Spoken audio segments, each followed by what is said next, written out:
skin gi allergy kitang thoena rash tawena ko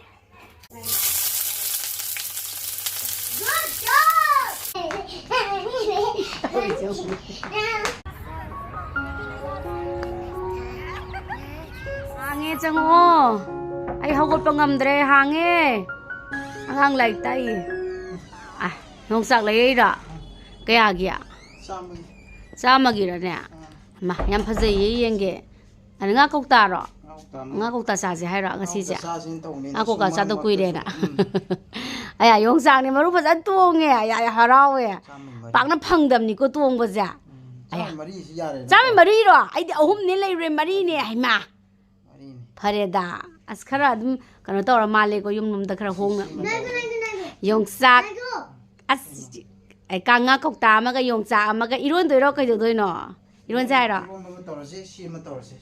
okay hoi ha epic p a yaw ro the fill in the blank ni a yaw ro be masu like ta I exam manung ni na hi man pick hai ba p sida I fill tau doi ba p I g pick fill in the blank ni ko sina kari top T ya o gamai gangin hai bai ne zum para pai ni gaino next the bun B U B U N bun next the kaino T tap T U yeah correct again you tap next the kaino pin P I yeah adun pa gi bagi hai gi bai natra do lai do adone adumai na haira kadoi ne sine kari net N E T net U and man net U nate ko hai re isa hai re spelling fill tauba hai jala fill in the blank tauba ya asida A E I O U haiba kano se bowel manga je sida hapo hai ne bu ko happy it's a dog ya dog spelling iro D O G dog adune adumai na haira kadoi ne hai ja ina hanjan para di spelling jo har kadoi ni D O G dog ya adune mai nga tane hoji ki tawbudu jo ahamba tawki budu and car ji ka spelling no C O no C A adune easy haidra da adu sum para kadoi adune si fill smaina madam na blank tor thamam doi ni ko si blank oi thamam doi na fill taw doi loina ma adu kari letter na five vowels na ko vowels manga na le base A E I O U yes correct adu ma'am se sida haraga sida men de E I O U hey re hara parwa do ji read again read say read toro yare 5 ne 5 where's 5 the A lai de 1 2 3 O lai de 1 2 3 4 5 sina N hai bani da A E I O N U hai ba be ma se wara ba ha study to we wa bra ba be ma bo sa study to wa bra why ya Ashi ba tu kya de lai maram mo pa didi se Everybody like and subscribe. Everybody like and subscribe. Comment below to subscribe our family and have a big giant cake. Subscribe and everybody buy me a heart-shaped cake. I mean a rose cake with roses on the cakes, not real rose, fake rose, so we can eat fake rose. That cake. When the subscribers are done, can I have a please subscribe to our channel so we can have a big giant rose cake? I want that. Please buy for me. Please subscribe our channel. Yeah.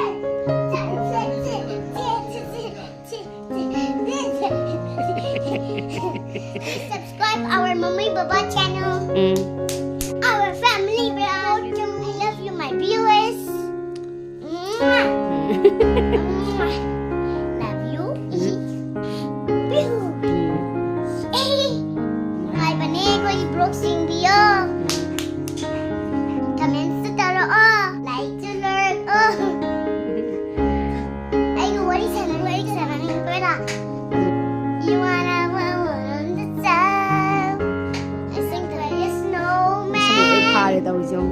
You wanna play a snow?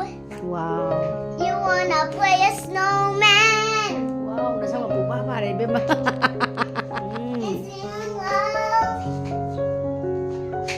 Sing You nice. wanna build a snowman? Mm. Stop it, Anna. You wanna build a snowman? Wow. You wanna build a snow? Stop it, Elsa. I mean, Anna. You wanna build a snowman? You wanna build a snow? And Samuel, you wanna build a snowman? You wanna build a snow? Stop it, Anna. Nè xong rồi mình đã hay đâu. Nãy here đâu. Nè máy nào mà hay đâu. Wanna build a snowman? A silver snow. Stop it, Anna.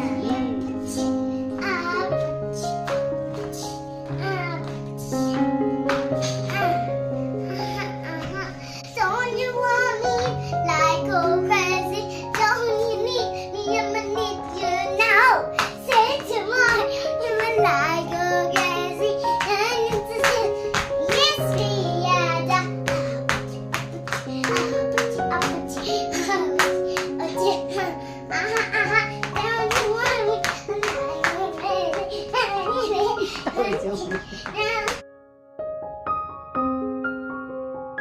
Nga kok ta hang tua bo ta mo cha.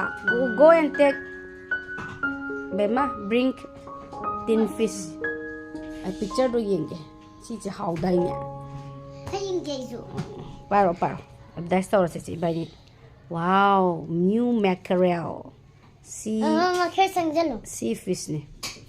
Koi si dum sai si che dum hao yam na. Mama, kiss and jello. Atopa myam lai bu di sa de bo. Si ni hao ya khoi ge This koi is omega 3 yaw ba ka hai the si ne calcium protein ju yaw hai ko. Ado si ne hao ya khoi ge de khoi na lai jo handak ti amuk sum mathang test round tau jarak pa da si je muk tar yengage tamozana ai gi ai di chan pi lai tak pui lag lai tak lai banin tamozana injang na pi sem sa ba tau bi re chak phau ba dum tau bi khre ado thong ba de aina thong doi ne thong ba di ma khra kano tau de ba ko khuloi de ado aina thong doi ne chak ka injang ga sem bi re haidi exam manuni na angang se lai tak pi da ba ya da ba ado lai khra tak na ba tau ri nge da ai ne sapa thongjan ba changjan ba je phrak ta gre theng gram ni na pung jo ayo gre ba ko sak sulam na ani na tamoza na hana changbi raga sembi ba hore ado aina muk thong bagi changage This is my own. I just saw the wall. oh se ma so hai ge se This is a yummy fish. Okay. And it's $100. And you're gonna buy this for these. ma samji pa tau ri jong pun ma zu ya ding ai tanjani na ko Recommend into yummy food. Wow. So cook it and eat it. It became healthy food and strong. When you sleep and wake up, you get big and strong. And this is a healthy food for you. And it's $100. You want to buy it? Everybody, you can buy it. And it's $100. Let's go, everybody. Today I have this healthy food. And it's healthy food for you to eat. You know it's healthy food, right? Anywhere else. You can buy somewhere else. If it's somewhere else, you can go there if you see it. If you see the shop, the sting shop, you can buy it because it's healthy food. But right now, the guy almost left. But my dad bites so fast, even though we got it. So it's healthy food and it's $100 and it's so yummy. It has vitamin D for the rest of the life. It stays right here for no accoutrements. It is healthy food for yummy foods, and when you eat, it will get so when you wake up in the morning, you get strong and healthy and run so fast. Ta sarajena thong dogi ready loisala e hang do re Yongchk se Yongkhot anau bagi taste tau dore hoji koi di kuira bagi tung dani ko sa koi di pang cha de cha ba su kan to haidu kan cha de manung da leba poche koi na kara kan cha da bai tar hakchang je kaya kan na koi di kan tau dam ne ko manung de da moi pum da na ba de gi kai hai tari ne ko mahau ne ba ha pa thama abane ba masa pha ba mi da bodi ke shu tau da ba ꯍꯛꯆꯥꯡ ꯈꯔ ꯀꯩꯅꯣ ꯇꯧꯕ ꯃꯤꯗꯗꯤ ꯕꯦꯔꯥ ꯑꯣꯏꯀꯣ ꯑꯗꯣ ꯁꯨꯃꯥꯏꯅ ꯂꯩꯔꯦ ꯃꯊꯦꯜꯁꯦ ꯑꯗꯣ ꯍꯋꯥꯏ ꯊ꯭ꯔꯥꯛ ꯈꯤꯇꯪ ꯑꯃ ꯁꯦꯝꯕ ꯅꯠꯇ꯭ꯔꯥ ꯍꯋꯥꯏ ꯊ꯭ꯔꯥꯛ ꯈꯤꯇꯪ ꯑꯃ ꯍꯥꯞꯄꯅꯤ ꯑꯂꯨ ꯁꯨꯃꯥꯏꯅ ꯍꯥꯞꯄꯅꯤ ꯈꯥꯡ ꯊꯥꯡꯒꯠꯂꯦ ꯊꯥꯎ ꯍꯥꯞꯅꯕꯒꯤ ꯌꯣꯡꯆꯥꯛꯁꯦ ꯁꯤꯗ ꯂꯩꯔꯦ ꯑꯁ ꯇꯥꯃꯣꯆꯥꯅ ꯈꯦꯠꯂꯒꯦ ꯍꯥꯏ ꯃꯥꯜꯂꯦ ꯅꯣꯡ ꯐꯥꯗꯣꯛ ꯈꯦꯠꯄꯅꯤꯅ ꯀꯩꯁꯨ ꯀꯥꯏꯗꯦꯅ ꯈꯦꯠꯂꯒꯦꯌꯦ ꯑꯩꯅ ꯑꯗꯨꯝ ꯈꯦꯠꯄꯅꯦꯕꯀꯣ ꯅꯍꯥꯟꯈꯩ ꯊꯣꯡꯕꯁꯦ ꯑꯗꯣ ꯑꯩꯒꯤ ꯈꯨꯠꯁꯤꯁꯨ ꯈꯤꯇꯪ ꯀꯩꯅꯣ ꯇꯧꯗꯕ ꯁ꯭ꯀꯤꯟꯒꯤ ꯈꯔ ꯀꯩꯅꯣ ꯇꯧꯕ ꯑꯃ ꯂꯩꯌꯦꯕꯀꯣ ꯑꯗꯨꯗꯨꯒꯤ ꯃꯥꯅ ꯁ꯭ꯀꯤꯟꯒꯤ ꯑꯦꯂꯔꯖꯤ ꯈꯤꯇꯪ ꯊꯣꯛꯑꯦꯅ ꯔꯦꯁ ꯇꯧꯋꯦꯅꯀꯣ ꯑꯗꯨꯗꯨꯒꯤ ꯃꯥꯅ ꯈꯦꯠꯄꯤꯔꯒꯦꯅ ꯈꯦꯠꯂꯦ ꯑꯗꯨꯗꯤ ꯃꯌꯥꯝ ꯁꯨꯝ ꯌꯦꯡꯃꯤꯟꯅꯁꯦ ꯏꯟꯖꯥꯡ ꯃꯊꯦꯜꯁꯦ ꯑꯩꯈꯣꯏꯒꯤ ꯑꯣꯏꯅꯗꯤ ꯍꯟꯗꯛ ꯆꯍꯤꯒꯤꯗꯤ ꯉꯥꯀꯧꯇꯥꯁꯦ ꯑꯍꯥꯟꯕꯅꯤ ꯌꯣꯡꯆꯥꯛꯁꯨ ꯁꯦꯝꯕ ꯂꯣꯏꯔꯦ ꯍꯋꯥꯏ ꯃꯨꯕꯤꯁꯨ ꯐꯖꯕꯗ꯭ꯔꯥ ꯑꯗꯒꯤ ꯌꯣꯡꯆꯥꯛ ꯃꯔꯨ ꯑꯇꯣꯡꯕꯅꯦ ꯉꯁꯤꯗꯤ ꯏꯔꯣꯟꯗꯣꯏꯁꯦ ꯈꯥꯡ ꯁꯥꯔꯦ ꯑꯗꯨꯗꯤ ꯃꯌꯥꯝ ꯑꯩꯁꯦ ꯉꯥ ꯀꯧꯇꯥ ꯊꯣꯡꯕꯁꯦ ꯍꯦꯛꯇ ꯀꯥꯏꯒꯜꯂꯦꯕꯀꯣ ꯑꯗꯣ ꯉꯁꯤꯗꯤ ꯀꯥꯏꯗꯅꯕ ꯊꯣꯡꯒꯦ ꯇꯧꯕꯅꯦꯕꯀꯣ ꯉꯝꯕ꯭ꯔꯥ ꯌꯦꯡꯒꯦ ꯀꯥꯏꯗꯅꯕ ꯊꯣꯡꯒꯦ ꯈꯥꯡ ꯁꯥꯔꯦ ꯇꯦꯖꯄꯇꯥ ꯊꯥꯗꯔꯒꯦ ꯖꯤꯔꯥ ꯑꯗꯨꯒ ꯑꯩꯗꯤ ꯃꯤꯊꯤꯁꯦ ꯑꯗꯨꯝ ꯊꯥꯛꯑꯦ ꯑꯌꯥꯝꯕ ꯃꯇꯝꯗ ꯃꯤꯊꯤ ꯃꯔꯨꯁꯦꯀꯣ ꯑꯗꯨꯝ ꯍꯥꯎꯕꯅꯦ ꯑꯗꯩ ꯃꯊꯪ ꯃꯊꯪ ꯍꯥꯞꯄꯒꯦ ꯑꯩ ꯊꯣꯡꯕ ꯊꯥꯛꯄꯒꯤ ꯁꯨꯃꯥꯏꯅ ꯊꯣꯡꯕ ꯊꯥꯛꯄ ꯊꯣꯡꯕꯒ ꯉꯧꯕ ꯈꯣꯠꯄꯁꯦ ꯌꯥꯝ ꯅꯨꯡꯉꯥꯏꯖꯩꯌꯦ ꯄꯥꯝꯖꯩꯌꯦ ꯁꯨꯃꯥꯏꯅ ꯉꯧꯔ ꯈꯣꯠꯂꯒ ꯁꯨꯃꯥꯏꯅ ꯇꯧꯕꯁꯦ ꯑꯣꯠꯄꯁꯤꯁꯨ ꯌꯥꯝ ꯅꯨꯡꯉꯥꯏꯖꯕꯗꯣ ꯍꯣꯕꯤ ꯑꯃ ꯑꯣꯏꯖꯕꯗꯣ ꯍꯥꯏꯇꯥꯔꯦꯀꯣ ꯑꯗꯣ ꯀꯥꯏꯗꯅꯕ ꯊꯣꯡꯒꯦ ꯇꯧꯅꯤ ꯀꯥꯏꯔꯗꯤ ꯐꯖꯗꯦꯗꯅ ꯃꯍꯥꯎꯗꯣ ꯃꯥꯡꯉꯤꯗꯅ một ăn chay được nghe nhắm cúc nhỉ đấy hạt hậu nó có nhiều haugadra hauroidra mayam comment pibiro loirakanda ai haijarake mahaudasu khamena sinda khitang khapchange yamge hapoge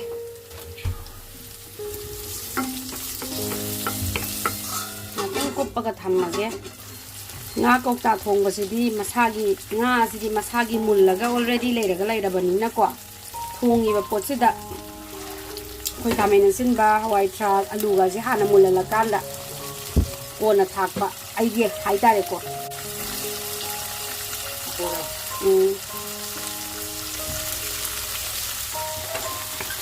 khang simadi yamna nungaire adigi kasu kasande am thina nungai bo oire potsu yamna phare haitare su mayamna su sizinaba nungai budugi haijabani ko sizinaba sidi yam thina nungai ko tamja aidi pheng bodo sa sa dum chatle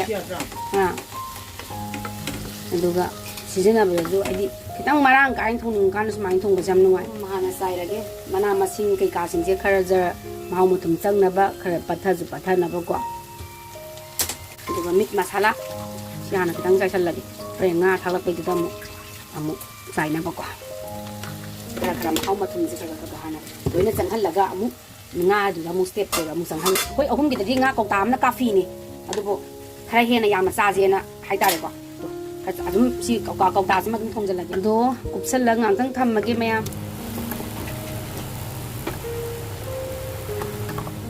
hangto gam yengage ko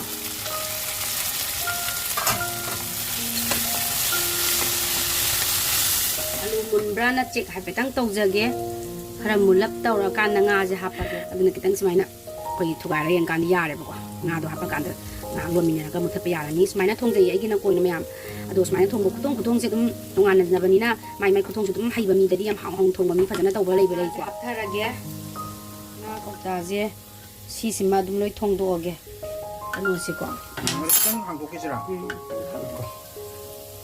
ya ngamdi ito yam kan bazani se asmi kana akan me mi da dum ngam pon ni da koi di khut ka je yadra pon ni jiru ade tam to ko mane ma bisim sa bazana to zan ko silja thailand di kibo de yaw pon di ha asam badugi lauthong na ko na ba nungdang na ga yai ga matai je tok wa na hang na ba do khut ka sok da bane mane to na gi ba do mem spoon na tawgi law kasi yadre khut na kitang paire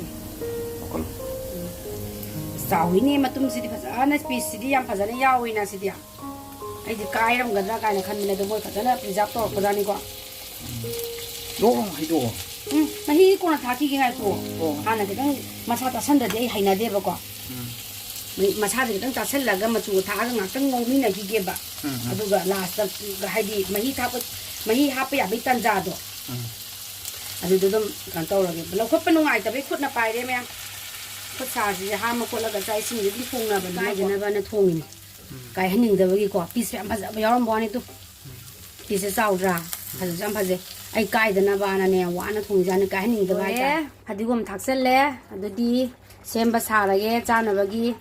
Na kau ta se toy han dre mayam yeng minare se piece to. Mayam loi re Yongchk to. Sida lai re. Maru khra yaw re am kan na di yaw bo ide du maru kha ga tong e. Akhoi sida phang ba da yam kan ma tong ba di phang am je. Ado sida lai re Yongchk iron ba adi morok kha hena chaninge ne ma di morok cha ba problem nei te bo ko. Aduna mai di morok phajana ha pa ga chaninge ne Yongchk iron ba se lon ba loi re buttermilk lai re di aina haija ba nga sai nga kau ta do toy heloi gi hai ba do. Toy dare ko mayam o kitang budi amani toy re do si chuk toy dress sida su toy dress ta mucha gi chuk toy ran to henda ba hai ta to henda na thong ba hai re ai adu di mayam da gajar khra lai re haura gre tamsa haura chak la me na ngai ngam da lai ai tin yo la bani di tin yo le da da mayam le kai nong kan ba ta kai do de ma di kitang haw no bu oi ha di sum masa ji da chaning ja bana han ba do adu ni haura Không ra kia. Ai am ut pa hai di ha pa roi ji sa sa tho ji na hau bra am pi sam cha ro da na Yongchk yang ga ra Yongchk ji pha ja ba la loi de Yongchk si maru ji Tu Yongchk maru nge tu da